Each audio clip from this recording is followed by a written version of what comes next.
What's up guys, welcome back to my channel. Today I'll be talking about Git. The idea is that I'll be making Git tricks videos every day. So I've been using Git myself for 15 years and I'm learning every day, to be honest, Git tips and tricks. So I was thinking, why not sharing this with my viewers? So in today's video I'm gonna show you very basic but yet very powerful command. If you have noticed, I have actually typed git pulley. I did not intentionally write git pull. I just wanted to show you how this works. It actually automatically corrected and it actually ran the command actually git pull, if you have seen this. And there is a timer. So if you have noticed the timer I have, which is 1.5 seconds, how to actually set this up, let me show you. So you go to autocorrect and this is the directory I have under this, and if I type in here, I have the timer here. So autocorrect is basically 15, which is basically 1.5 seconds. So what does this 1.5 second means? The length of the delay is defined by the value, so which accepts integer values that represent a tenth of a second, basically, as you can see. So this is 1.5 seconds. How to configure it, I'm going to be showing you right now. So what you have to do, you have to say git config and then global, and if you want to set it for local, that's also fine. If you want to set it for system, meaning that on your computer, for all the users who have access to this computer, these changes is going to be applied. But if you're saying global, this is going to be only for this particular user. And if you're saying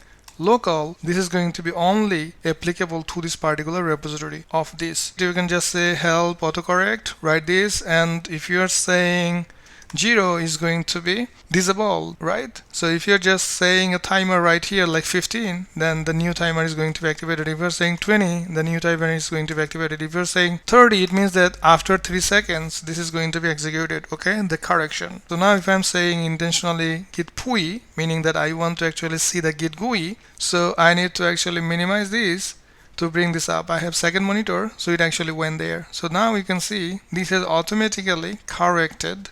So instead of saying pui, actually it actually brought up the GUI, and this is where you can see the GUI right here. If this is something you want to actually enable on your terminal, this is the way you do it. Hey, if you like this content, don't forget to give it a thumbs up, and thank you everyone. Talk to you soon. Bye bye.